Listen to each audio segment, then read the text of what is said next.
자, 우리 10주 동안 계속 반복해서 하는 거 있죠? 구원의 서정, 혹은 구원의 순서, 혹은 구원의 적용이라고 말할 수 있는 이 10가지 단계에 대해서 오늘도 한번 살펴보고, 우리가 10주 동안 살펴보면 외울 수 있겠죠? 그래서 과거적 구원은 뭐였습니까? 나는 이미 구원받았다.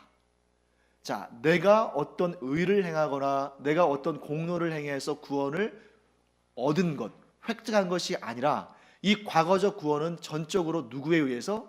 예수님에 의해서, 예수님께서 이루시는 그 사역들을 통해서, 그 예수님이 이루신 사역을 성령께서 우리 안에 이루셨기 때문에 우리는 예수님의 그 구원의 역사를 통해서 이미 구원을 받은 것입니다. 자, 그 다음에 현재적 구원은 뭐였어요? 지금 내가 구원의 삶을 이루어가는 것. 그 구원의 삶이 뭐였어요? 하나님의 뜻대로 거룩해져 가는 것. 또한 견인, 또 끝까지 인내하며 우리의 삶에 하나님의 말씀을 이루며 살아가는 것. 그리고 확신, 나는 구원받은 하나님의 사람이라는 이 확신이 점점 강해지는 것이죠. 그리고 미래적 구원은 영화, 이렇게 됐는데요, 우리가 지금 뭘 배웠냐면 소명 배웠죠. 소명은 무엇입니까? 부르심. 부르심이라는 거예요. 누가 우리를 부르셨죠? 하나님께서 우리를 부르셨는데, 성부 하나님이 갑자기 우리에게 나타나셔가지고 내가 너를 택했다, 내가 너를 불렀다, 이렇게 말씀하시기보다는, 물론 그런 사람이 있을 수도 있겠죠. 하지만 구원을 우리의 삶 가운데 적용하시는 분은 어떤 분이셔요? 성령 하나님이시기 때문에 성령 하나님을 통해서 우리가 하나님께로부터 부름받았다는 것을 알게 되는 것입니다. 그래서 성령 하나님이, 하나님께서 우리를 부르셨다는 것을 우리 안에 알려주시는 것, 이게 이제 소명이죠. 중생은 뭐였습니까? 거듭남, 다시 태어남. 그래서 여러분과 제가 태어나고 싶어서 태어난 사람이 있습니까? 없습니까? 없죠. 우리가 내가 태어나겠다고 주장해서 우리 부모가 나를 낳은 것이 아니잖아요. 이 영적인 중생도 마찬가지입니다. 내가 예수 믿겠노라고 해서 그때 중생이 이루어지는 것이 아니에요. 우리가 믿음을 고백하기 전에, 우리가 회개하기 전에 이미 성령께서 우리 안에서 중생의 역사, 즉 거듭남의 역사를 이루시는데, 이게 시간적으로 보면 굉장히 순식간에 일어나는 일이기 때문에 이러한 생각을 갖기 쉽다는 거죠. 어떤 생각이냐면, 내가 회개하고 중생의 은혜를 체험했다, 이런 식으로 얘기하는 경우 들어본 적 있지 않으세요? 나는 내 죄를 회개하고 거듭남의 은혜를 체험했다, 나는 내 죄를 주님 앞에 고백하고 회개한 다음에 그리스도인으로서 중생했다, 이렇게 말하는데, 사실 그 말도 완전히 틀렸다고 보기에는 애매한 것이, 정말 어떤 게 먼저일지 모를 정도로 거의 동시적으로 일어나니까요.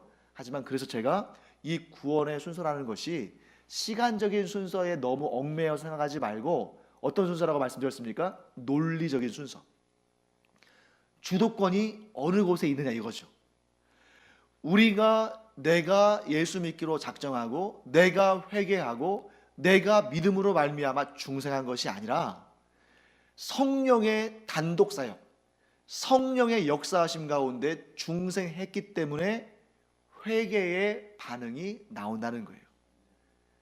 내가 거듭난 것은 내 의지가 아닙니다. 성령께서 이루신 일이에요. 그런데 그렇게 거듭나고 보니까 회개하는 심령이 일어나고 믿음이 생겨난다는 거죠. 그래서 지난 시간에 제가 강조했습니다. 항상 우리보다 하나님께서 앞서가신다. 어떤 경우에도 내가 하나님보다 앞설 수 없다. 이것이 우리가 가장 중요하게 새겨둬야 할 그러한 믿음의 내용이고, 어떤 경우에는 이런 주장도 할 수 있어요. 하나님과 내가 합력하고 협력해서 구원을 이룬다. 틀린 말은 아닙니다. 그런데 그 어떤 경우에도 내가 하나님보다 앞서거나 내가 하나님보다 주도권을 행사할 수 없다는 거예요. 여러분과 제가 예수 믿고 구원받은 것, 여러분과 제가 하나님의 자녀가 된 것은 전적으로 하나님의 은혜요, 하나님의 주권이요, 하나님이 행하신 일이지, 만일 거기에 우리가 행한 것이 주가 되고 우리가 행한 것이, 우리가 결정한 것이 그 구원의 결정적인 요소라면, 우리는 날마다 구원을 잃어버릴까 봐 노심초사해야 됩니다. 우리가 우리 자신의 영적인 상태를 잘 알잖아요. 어떨 때는 성령 충만했다가 어떤 때는 낙심했다가 어떨 때는 막 믿음이 강한 것처럼 여겨졌다가 또 어떨 때는 믿음이 하나도 없는 것처럼 여겨졌다가 이렇게 정말 이 변화무쌍한 이 제주의 날씨처럼 변화무쌍한 나에게 이 구원의 주도권이 있다면 얼마나 불안하겠어요. 구원의 주도권은 전적으로 요동치 않으시며 변개치 않으시며 택한 자를 놓치지 않으시는 하나님께 있는 줄로 믿습니다. 이 믿음이 있어야만 우리가 흔들리지 않는 것입니다. 하나님께서 나를 사랑하시는데 그 사랑이 영원히 흔들리지 않고 견고한 것이라는 것을 믿어야만 우리가 좌로나 우로나 치우치지 않는 거예요. 어떤 사람도 아무리 믿음이 좋은 사람도 하나님처럼 견고할 수는 없습니다. 그래서 여러분, 우리가 얻은 구원이 견고한 이유, 우리가 얻은 구원을 빼앗기지 않을 수 있는 이유는 그 구원의 주도권이 누구에게? 하나님께 있다. 그리고 지금 우리가 살펴보는 이 소명 중생까지는 우리의 역할이 하나도 없어요. 우리가 하나님의 부르심을 받고 우리가 거듭나는 것, 이 과정 가운데 우리의 역할, 우리의 개입은 전혀 없는 거예요. 오늘에 와서야, 이제 회심에 와서야 우리의 역할이 이제 조금 나타나기 시작합니다. 네, 됐습니다. 자, 이제 그러면 오늘 내용을 보겠습니다. 오늘 우리가 뭘 배운다고요? 회심. 우리가 한자를 조금이라도 안다면 회심의 의미가 무엇인지를 짐작이 되죠. 회심은 뭡니까?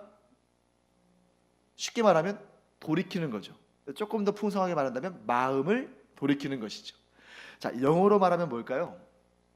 이 회심이라는 단어는 영어로는 conversion이라는 단어가 있습니다만 좀 많이 안 쓰는 단어잖아요. 그래서 회심이라는 단어를 좀 쉽게 설명할 수 있는 영어 단어가 뭐가 있나 보니까 이런 단어가 있었어요. turning point. 여러분, turning point가 뭡니까? 방향을 전환하다 이거죠. 그래서 회심에 대해서 여러분들이 조금 쉽게 기억하시려면 회심은 무엇이다? 방향 전환이다. 그러면 어디로부터 어디로 방향을 전환하는 것인가? 여기에 대해서 우리가 알아야겠죠. 자, 어디로부터 어디로 방향을 전환하는 걸까요? 세상을 섬기던 삶에서 하나님을 섬기는 삶으로 전환하는 것이고, 세상을 주인 삼던 삶에서 하나님을 주인 삼는 삶으로 전환하는 것이고, 죄와 사망의 권세 아래에 있던 사람이 하나님이 주시는 구원의 은총과 영원한 생명의 삶으로 방향을 전환하는 것이죠. 그래서 회심을 우리가 터닝 포인트, 방향 전환이라고 할 수 있습니다. 쉬운 예를 하나 드리겠습니다. 어떤 사람이 고속도로에서 자동차를 운전하고 가고 있었습니다. 자기는 정말 추호도 의심하지 않고 내가 가고자 하는 그 목적지로 지금 제대로 가고 있다고 생각을 했어요. 자, 그런데 어느 정도 달리다 보니까 표지판을 보니까 지금 자기가 반대로 가고 있는 겁니다. 그럴 수 있겠죠? 그러면 표지판이 잘못된 것입니까? 아니면 자기가 출발을 잘못한 것입니까? 출발을 잘못한 것이죠. 이 세상에서는 정말 뭐 100만 분의 1, 1000만 분의 1로 표지판이 잘못될 수도 있겠습니다만, 그러나 하나님께서 우리의 인생을 주관하실 때는 하나님은 결코 잘못된 표지판을 주지 않으셔요. 하나님은 실수하지 않으십니다. 사람은 실수할 수 있지만, 그러면 이렇게 내가 잘못된 방향으로 가고 있다는 것을 깨달았을 때, 그때 우리는 선택의 기로에 서게 됩니다. 어떤 선택의 기로일까요? 그냥 기왕이 왔으니까 잘못된 길이지만 그냥 가고 보자, 가다 보면 나오겠지, 이렇게 생각하는 사람이 있을 수 있고, 또 어떤 사람은 정말 낙심이 되고 정말 힘들고 정말 주체할 수 없는 그러한 왜 어쩌다 이렇게 됐지 하는 그런 절망감이 온다 할지라도 그것을 무릅쓰고 방향을 전환하는 사람도 있는 것입니다. 그러니까 어떤 선택을 할 것인가? 계속해서 잘못된 길로 갈 것인가? 아니면 방향을 180도 돌려서 올바른 길로 갈 것인가? 둘 중에 하나를 선택해야 하는 것입니다. 여러분과 저는 우리가 언제 그런 선택을 했는지도 모르는데 사실은 이미 선택을 한 거예요. 그러니까 우리가 지금 제가 말씀드리는 게 우리 이렇게 선택합시다, 이렇게 말하는 것이 아니에요. 이미 우리는 선택했습니다. 물론 이 가운데 아직 선택하지 않은 분들도 계실 수 있어요. 어떤 경우에 이렇게 오후 예배까지 드리지만 아직 진실로 내 마음속에서 예수 그리스도를 구주로 영접하지 않을 수도 있는 거잖아요. 사람은 몰라요. 제가 목사지만 여러분들이 방향 전환을, 즉 회심을 한 성도인지 아닌지 저는 몰라요. 그래서 혹시라도 이 가운데 아직 예수 그리스도를 구주로 영접하지 않은 분이 계시다면 저의 눈치 보지 마세요. 왜? 저 몰라요. 근데 누구는 아셔요? 하나님은 아신다는 거예요. 그래서 여러분들이 그 순간 내가 지금 하나님께서 뜻하신 길이 아닌 다른 길로 가고 있다는 것을 깨닫게 되는 그 순간 뭘 해야 되는 것입니까? 방향 전환을. 그것을 우리가 뭐라고 말하냐면 그것을 바로 회심이다 하는 것입니다. 하나님과 무관한 삶을 살다가, 아니 심지어 하나님을 대적하는 삶을 살다가 어느 순간 복음을 듣고, 야, 지금까지 내가 잘못 살아왔구나, 이렇게 가다가는 영원한 사망에 떨어져서 영원히 심판받고 살겠구나 하는 그러한 생각을 갖게 되었을 때에 방향을 전환해서 하나님께로 나아가는 자, 예수 그리스도를 믿고 하나님의 자녀가 되기를 원하는 자를 우리가 회심한 사람이라고 말합니다. 회심에는 이렇게 두 가지의 요소가 있어요. 아까 제가 동전의 앞뒷면이라고 설명한 부분이죠. 첫 번째는 뭡니까? 회개. 두 번째는 믿음. 그러니까 여러분, 회심이란 단어는 회개보다는 큰 개념인 거예요. 흔히들 회개와 회심을 좀 같은 의미로 이렇게 받아들이는 경우도 있습니다만 정확히 교리적으로 분류한다면 범위가 다릅니다. 그래서 회심이라는 전체 집합 속에 무엇과 무엇이 있는 거예요? 회개와 믿음이 있는 것입니다. 자, 여러분, 여기에서 우리가 한 가지 반드시 먼저 짚고 넘어갈 부분이 있는데, 회심이라고 해도, 여러분, 회심이라고 해도 회심의 출발점은 내가 아닌 거예요. 방향을 전환한다고 해서, 물론 방향을 전환하는 것은 나지만 그 방향을 전환하는 역사가 나로부터 시작되는 것은 아니라는 거예요. 왜냐하면 회개와 믿음 둘 다 무엇으로부터 나오냐면 들음으로부터 나오는 것입니다. 여러분, 믿음은 무엇으로부터 온다고요? 들음으로부터. 그런데 회개 역시 들음으로부터 오는 것이고, 그 들음은 뭐냐? 복음과 하나님에 대한 지식입니다. 복음과 하나님에 대한 지식을 듣지 못했는데 회개한 사람은, 즉 회심의 역사를 경험한 사람은 이 세상에 단 한 명도 없어요. 하나님께서 행하신 놀라운 역사들, 예수님께서 이루신 놀라운 역사들을 듣지 않고서 그러한 지식과 그러한 내용, 복음에 대한 내용을 전혀 모르면서 하나님께로 돌아선 사람은 역사상 단 한 명도 없다 하는 것입니다. 그렇기 때문에 사도 바울이 뭐라고 말합니까? 듣지 않고서 어떻게 구원을 얻겠느냐. 그러므로 너희가 가서 복음을 증거해라. 왜? 듣지 않고서 어떻게 구원을 얻겠느냐. 여러분과 제가 회심한 데에는 무엇이 있었기 때문이에요? 들었기 때문이죠. 뭘 들었습니까? 하나님께서 우리를 위해 행하신 일들을 들은 거예요. 그러므로 회심의 역사는 우리로부터 출발합니까? 아니면 하나님으로부터 출발합니까? 하나님으로부터 출발하는 거죠. 이 구원의 서정, 구원의 이 적용, 이 10가지 중에 그 어느 것도 내가 먼저 시작한 것이 없는 거예요. 심지어 우리가 노력해서 이루는 그 성화의 과정마저 성령께서 우리를 그 성화의 길로 인도하시고 도우시고 지지하지 않으시면 우리 성화의 길 걷지 못하는 겁니다. 그래서 꼭 기억하시기 바랍니다. 구원의 모든 단계는 절대적으로 내가부터 시작한 것이 아니다. 구원에 속한 모든 일들은 절대적으로 하나님께서 먼저 이루신 일들이다 하는 것을 꼭 기억하시기 바랍니다. 그래서 여러분, 그럼 이제 우리가 구체적으로 회개에 대해서 한번 살펴보겠습니다. 여러분, 회개라는 말은 우리가 신앙생활 하면서 제일 많이 쓰는 단어 중에 하나죠. 그래서 이 회개는 처음에 회개가 있고 그 다음에 상시적으로 이루어지는 회개가 있어요. 첫 회개는 어떤 회개일까요? 내가 죄인이라는 고백인 거예요. 근데 그때 그 죄인은 내가 감히 그 죄를 극복할 수 없는 죄인 겁니다. 그런데 예수 믿고 난 다음에도 우리가 회개하잖아요. 그 회개는 내가 내 삶 가운데서 다스려야 하는 죄들에 관한 회개예요. 차이를 아시겠습니까? 첫 번째, 예수 믿는 순간에 우리가 갖는 회개는 내가 도무지 이 죄들을 감당할 수 없다고 그 모든 죄를 예수 그리스도께 맡기고 내가 신분을 변화하는 그 회개인 겁니다. 그런데 그 한 번의 회개만으로 모든 것이 끝났다고 주장하는 사람들이 누구예요? 구원파인 거예요. 구원파는 최초의 그 터닝 포인트, 우리가 예수 믿고 구원받을 때 최초의 그 한 번의 회개로 모든 것이 다 종결됐다고 보는 것이 이 구원파 이단의 주장입니다. 근데 우리는 그렇게 생각하지 않아요. 물론 그 회개는 우리가 구원파나 우리나 똑같이 받아들입니다. 왜냐하면 그 최초의 회개는 영죽을 나를 구원하시는 예수 그리스도께 나를 의탁하는 것이니까. 하지만 여러분, 그렇게 해서 최초의 180도로 방향을 전환하는 회개를 했다고 해서 우리 안에 있는 모든 죄들이 사라집니까? 아니라는 거예요. 우리는 예수 그리스도를 주로 섬겨도 우리 안에는 여전히 죄를 향해 쫓아가는 옛 자아가 있고 또 새로운 피조물이 된 새 자아가 있는 것입니다. 그래서 우리는 예수 믿고 나서, 즉 최초의 회개를 통해서 구원받았다 할지라도 그 다음에도 계속적으로 우리 안에 일어나는 그 죄 문제와 싸워나가야 돼요. 이 죄는 우리가 다스려야 하는 것입니다.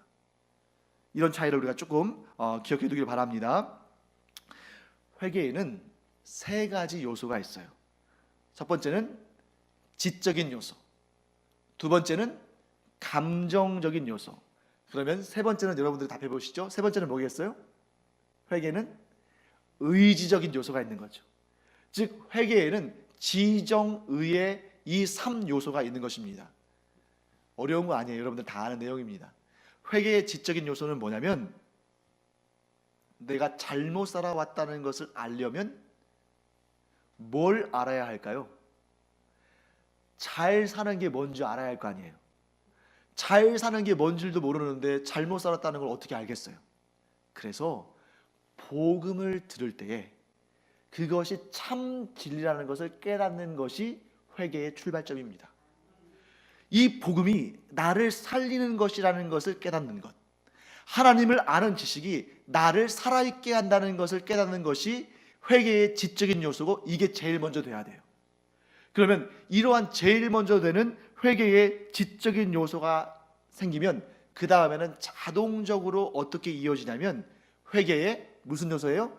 감정적인 요소로 이어집니다. 그래서 여러분, 우리가 회개하면 제일 먼저 생각나는 게 뭐예요? 눈물, 그렇죠? 그 다음에 콧물, 이런 것들, 눈물 콧물 다 쏟으면서 회개하잖아요. 우리 평생 그렇게 할 수는 없어요. 하지만 진정 우리가 예수 그리스도를 구주로 영접할 때 내가 그리스도 앞에서 얼마나 죄인인지, 내가 하나님 앞에서 얼마나 큰 죄인인지를 내가 절망적인 상태에 있다는 것을 알았을 때, 그리고 그것을 해결하시기 위해서 예수님께서 십자가에 달려 돌아가셨다는 것을 알았을 때 감정적인 변화가 안 생기는 사람이 없다는 거예요.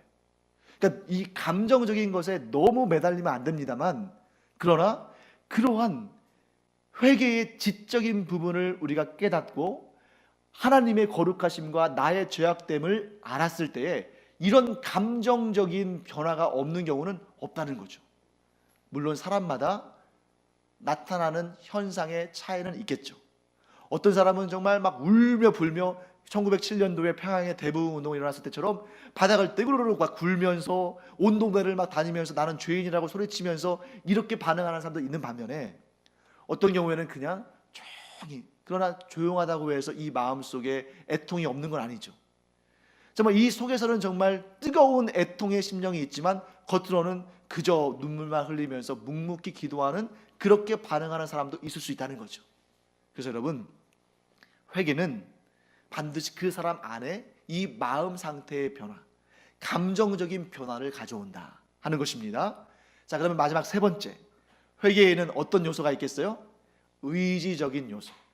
여러분, 아무리 내가 하나님에 관한 지식과 복음에 대한 지식을 얻고 그로 말미암아 그 하나님의 지식, 복음이라는 거울 앞에 내 자신을 비춰보고 내가 얼마나 흉악한 죄인지를 알고 정말 뜨거운 눈물을 흘리면서 회개했다 할지라도 그 상태에 머물러 있으면 날마다 울며 불며 죄인이라고 고백을 하는데 그 사람의 삶이 예전이나 다를 바 없이 그대로라면 그 회개한 거라고 할 수 있습니까?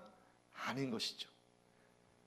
회개는 의지적인 요소가 있어야만 완성이 되는 것입니다.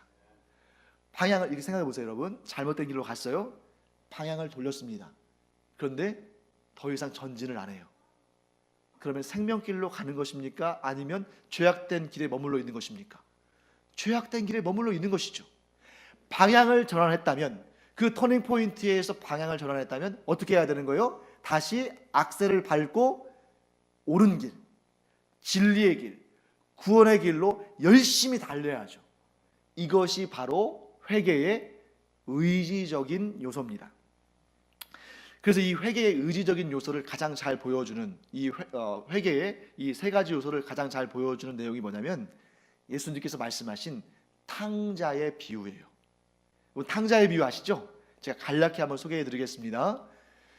자, 탕자가 아버지의 유산분을, 아버지가 자기에게 장차 형제들에게 나눠줄 유산을 미리 당겨가지고 받아서 먼 타국으로 갔죠.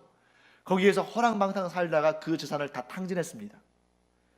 그런데 그때에 얼마나 먹을 것이 없으면 돼지들이나 먹는 쥐염 열매를 먹으면서 살았죠. 근데 그때 이 탕자 머릿속에 한 가지의 지식, 한 가지의 정보, 한 가지의 깨달음이 있었어요. 그게 뭐냐면 나의 아버지의 집에 사는 종들조차도 얼마나 잘 먹고 얼마나 편히 살고 있는가. 여러분, 이건 회개의 어떤 요소예요? 지적인 요소죠. 정보잖아요. 그러니까 지금 내가 지금 집을 떠나왔지만 내 아버지 집에 살고 있는 사람들은 심지어 가족들이 아니라 누구라 할지라도 종들이라 할지라도 날마다 좋은 음식을 먹고 편한 잠자리에서 잔다는 것을 그러한 생각이 났어요. 회개의 지적인 요소가 일어나는 것이죠. 그때에 탕자 안에서 감정적인 요동이 칩니다. 뭐예요? 슬픈 마음이 생기는 거죠. 그런데 나는 아버지를 배반하고 아버지의 마음을 힘들게 하고 이렇게 나와서 여기서 이런 고통을 하고 이렇게 정말 고통스럽게 살고 있으니 이 상황이 뭐냐? 왜 내가 이랬을까? 하고 감정적인 그러한 이 정말 뜨거운 눈물이 그 마음속에서부터 이제 뿜어져 나오는 것입니다. 그리고 나서 회개의 의지적인 측면이 나오죠. 어떻게 했습니까? 그렇게 내가 잘못했다는 걸 알고 그리고 막 슬퍼서 울었습니다. 그런데 여전히 그 돼지우리에 앉아있다면, 여전히 그 돼지우리에 앉아있다면 오히려 이전보다 더 고통스러운 거 아니겠어요? 그래서 이 탕자는 어떻게 했습니까? 그 자리를 박차고 일어나서 어디로? 아버지 집으로 돌아왔어요.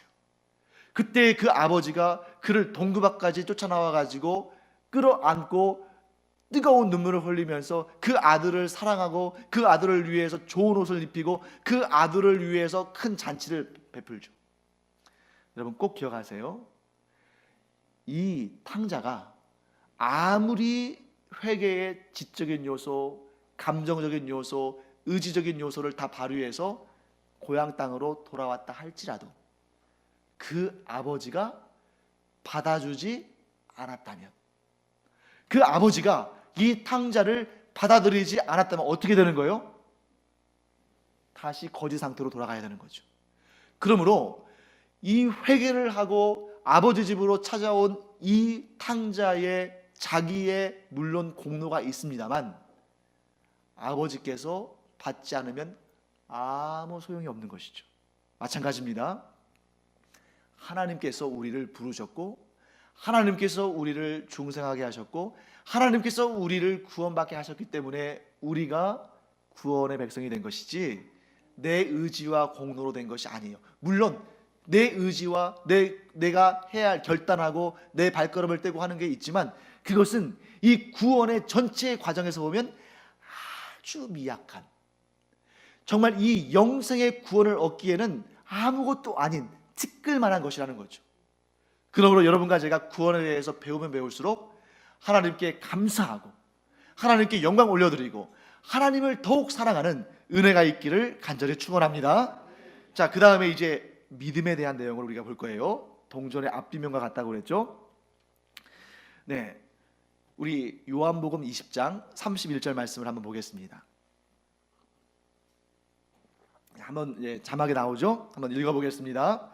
오직 이것을 기록하면 너희로 예수께서 하나님의 아들 그리스도이심을 믿게 하려 함이요 또 너희로 믿고 그 이름을 힘입어 생명을 얻게 하려 함이니라. 아멘.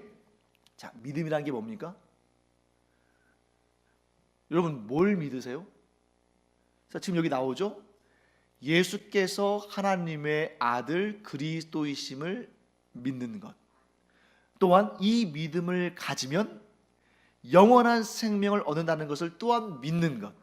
이런 내용이죠. 그런데 실제로 예수님께서 우리 죄를 위해서 십자가에 달려 죽지 않으셨다면 이 믿음은 헛된 것이죠. 믿음에는 진짜 이 모든 이 내용들이 꽉 차고 온전하게 이루어진 것에 대한 믿음도 있지만 허상에 대한 믿음도 있는 거예요. 내가 그렇게 믿지만 본질적으로 그런 것이 없을 수도 있잖아요. 그렇지 않습니까? 그래서 우리가 갖는 믿음은 실상이 있는 믿음이다.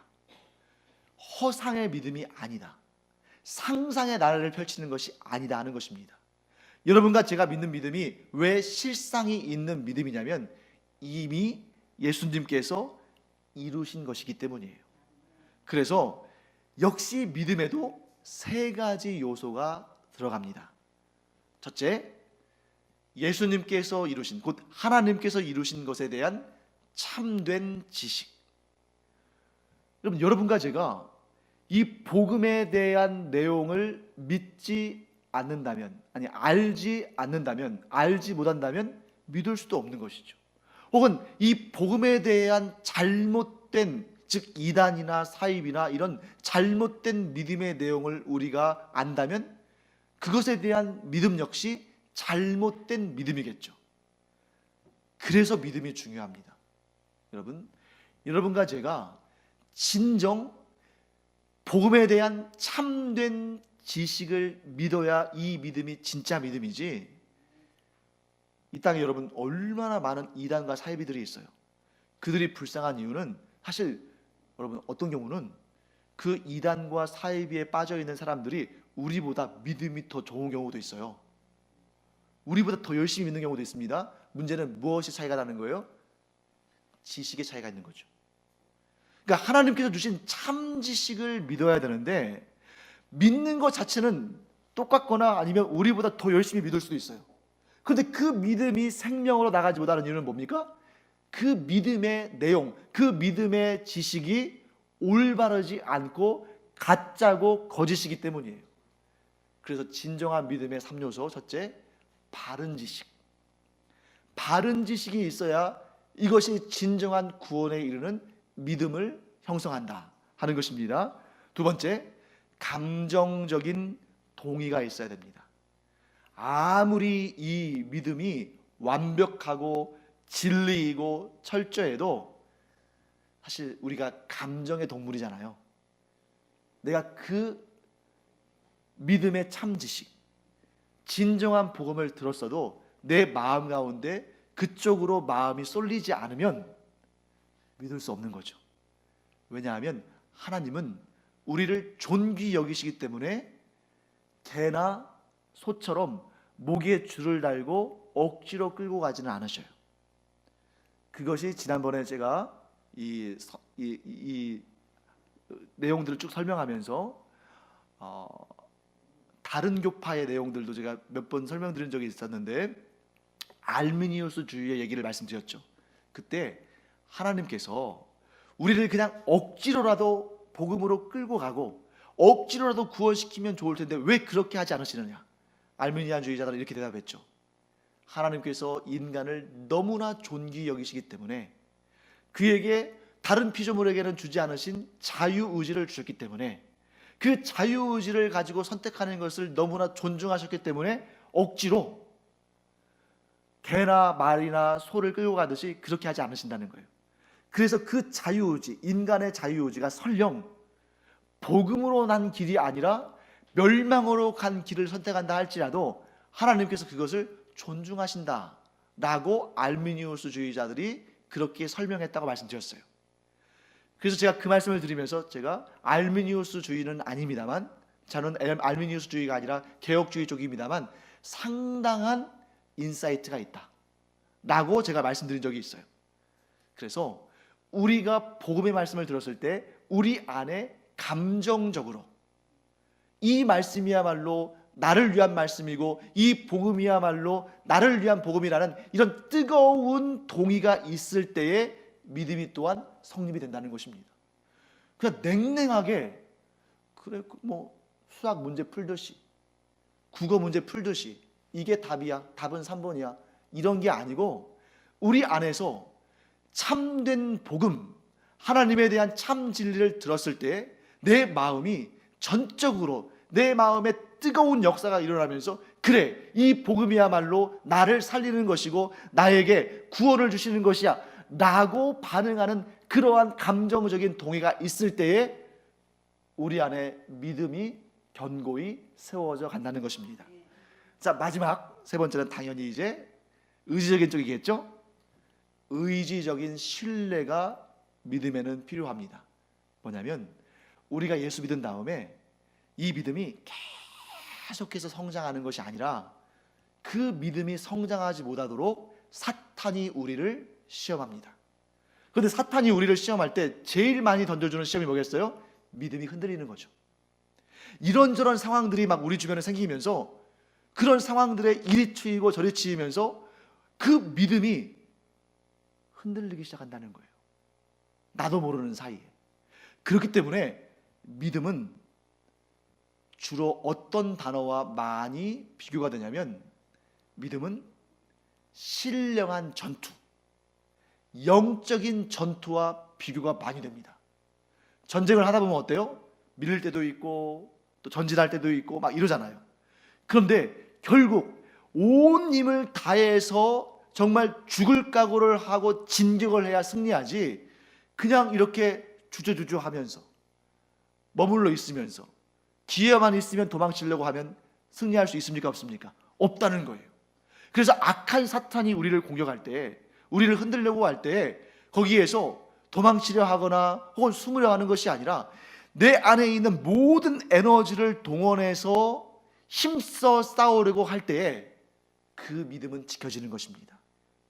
사랑하는 성도 여러분, 그래서 믿음의 선한 싸움을 싸우라. 물론 우리의 대장은 예수님이죠. 그래서 우리는 분명히 압니다. 이 싸움은 반드시 승리할 것을 알죠. 왜? 하나님께서, 전쟁은 하나님께 속한 것이고 예수님께서 우리의 대장이니까. 하지만 그렇다고 해서 우리는 넋놓고 앉아있으면 됩니까? 그래서 성경은 우리에게 믿음의 선한 싸움을 싸우라고 말씀하시는 거예요. 여러분과 제가 믿음을 가졌는데 기왕의 믿음을 가졌다면 패잔병처럼 뒤에 숨어 있어도 결국 우리 부대가 이기면 승리한 그런 영광을 얻겠죠. 하지만 진정한 그리스도인은 그렇게 당신들이 다 나가서 싸우고 나는 뒤에 있겠다 이게 아니라 성령의 전신갑주를 입고 말씀의 검을 들고 최전선에 나가서 싸우는 자가 믿음의 용사인 것입니다. 그래서 믿음에는 이런 의지적인 부분이 있다는 거예요. 그래서 여러분, 제가 지금 회심에 관해서 쭉 설명을 드렸는데 회심에는 회개와 믿음이 있다. 그러면서 여러분에게 제가 세 가지를 공통적으로 강조해 드렸어요. 기억하십니까? 지정의죠. 지식적인 부분, 그렇죠. 감정적인 부분, 그리고 의지적인 부분. 이 모든 것들이 결합돼서 우리가 회심을 하는 거예요. 이 중에 어느 것 하나라도 빠져 있으면 안 됩니다. 그래서 여러분, 이 회심의 역사는 하나님께서 시작하셨지만 우리는 그 하나님의 역사에 호응하면서 우리 가운데 지적으로 온전한 지식을 얻고자 애를 써야 되고, 또 우리가 이렇게 하나님 말씀 듣고 성경을 읽고 성경을 공부하는 이유가 뭐예요? 우리의 회심, 우리의 믿음, 또 우리의 회개에 있어서 지적인 부분을 공급받는 거잖아요. 이렇게 지적인 부분을 우리가 알지 못하는데 어떻게 감정적이고 의지적인 반응을 할 수 있겠어요? 그러니까 사실 제일 중요한 것은 이렇게 시작을 할 수 있어야 되겠죠. 끊임없이 우리가 말씀을 듣고 말씀을 읽고 말씀을 묵상하는 것입니다. 그러면 분명히 하나님께서 우리 안에 어떠한 은혜를 주셔요? 우리 안에서 이 말씀에 반응하는 감정적인 동의를 우리에게 성령께서 허락하신다는 것이죠. 그런데 많은 분들이 너무도 안타깝게도 이런 감정적인 차원에만 머물러 있는 경우들이 많다는 거예요. 예를 들면 찬양을 할 때는 그렇게 뜨겁게 찬양을 해요. 그리고 말씀을 들을 때는 아멘 열심히 합니다. 그런데 교회를 떠나서 우리의 삶의 현장에 들어가면 세상 사람들과 차이가 나는 부분이 거의 없다면 그 회개와 믿음의 3요소 중에 2개는 얻었는데 마지막 하나는 전혀 행하지 않는 거예요. 하지만 우리가 우리의 일상의 모든 일들을 이런 영적인 전투의 차원에서 본다면 이전에는 별로 신경 쓰지 않았던 부분에서도 우리의 삶을 다시 가다듬게 돼요. 내 직장에서, 또 평소에 친구들과 대화할 때도, 어떤 순간에도 지금 이 순간이 이 믿음의 의지적인 측면이 드러나는 영적인 전투의 현장이라는 것을 우리가 깨닫게 되는 거죠. 그러면 그 시간이, 예전에는 이 사실을 모를 때는 그냥 얘기하고 그냥 놀고 또 남의 험담도 하고 또 뭐 여러 가지 또 이제 비판도 하고 하다가도 이제 정신을 차리게 되는 거죠. 우리가 믿음의 선한 싸움은 의지적으로 이겨나가야 되는 거야. 그러니까 성경에서 금하신 것들에 대해서는 금하고, 성경에서 격려하신 것들은 열심히 행하고, 이런 우리의 의지적인 실천을 통해서 우리의 믿음은 더 성장하고 하나님은 기뻐하시는 것입니다. 그럼 이제 여러분과 제가 이제 이 말씀을 마치고 예배를 마친 다음에 우리의 삶의 현장에 가잖아요. 그럼 분명히 우리가 이 말씀을 들었기 때문에 우리가 이 자리에서 이 말씀을 들은 것을 사탄이 알아요. 그러면 사탄은 이렇게 우리를 시험하겠죠. 첫째, 진리의 말씀이 아닌 다른 것에 마음을 더 쏟도록 할 수 있습니다. 혹은 이단이나 사입이나 이런 거짓된 가르침에 유혹을 받을 수도 있어요. 하나님 말씀으로 진리로 무장되는 여러분과 제가 되기를 축원합니다. 그 다음에 감정적인 부분, 내가 믿음을 가지면 가질수록 더 견고해져야 되는데 이 말 한마디에 쓰러지기도 하고 저 사람의 저런 행동 하나에 시험을 받기도 해요. 그러면서 이렇게 막 이리저리 이제 치우칠 수 있고 또 넘어질 수 있는 거죠. 그래서 2번째, 감정적인 부분에서 중요한 것은 마음을 지키는 것입니다. 내가 내 마음만 제대로 지켜도, 마치 이런 것이죠. 내가 모든 질병을 다 막을 수는 없지만 평소에 운동을 열심히 해놓으면 웬만한 바이러스나 웬만한 질병에 대해서 우리가 면역력을 가지고 이겨낼 수 있잖아요. 마음을 지켜야 한다는 거예요. 사탄은 자그마한 것 가지고도 마음을 흔들게 만들고 실족하게 만들고 섭섭하게 만들고 작은 문제도 크게 만들고 이러지만 우리는 항상 이 마음을 지키면서 요동하지 않는 그러한 견고한 믿음의 사람이 되어야 한다는 것입니다. 3번째, 의지적인 부분. 사탄이 우리를 시험하는 가장 좋은 방법 중에 하나는 게으름입니다. 알면서도 안 하게 만드는 거예요. 몰라서 못하는 게 아니라 아는데 안 하게 만드는 겁니다. 하나님의 말씀을 들었어요. 하나님의 뜻을 압니다. 문제는 뭐예요? 안 하는 것이죠. 그래서 여러분과 제가 이제 한 주간 세상에 나가 살면서 우리가 아는 것 결코 적지 않아요. 여러분들이 주일만 성수해도 우리가 일주일에 아주 중요한 그러한 우리가 행해야 할 일들을 차고 넘치게 듣는 것입니다. 그런데 안 하니까 문제죠. 이 한 주간 하나님께서 여러분들에게 성령의 충만하신 은혜를 허락하셔서 우리가 듣고 배우고 아는 것을 삶 가운데 실천할 수 있는 그러한 복된 하루하루가 되기를 간절히 축원합니다. 기도하겠습니다.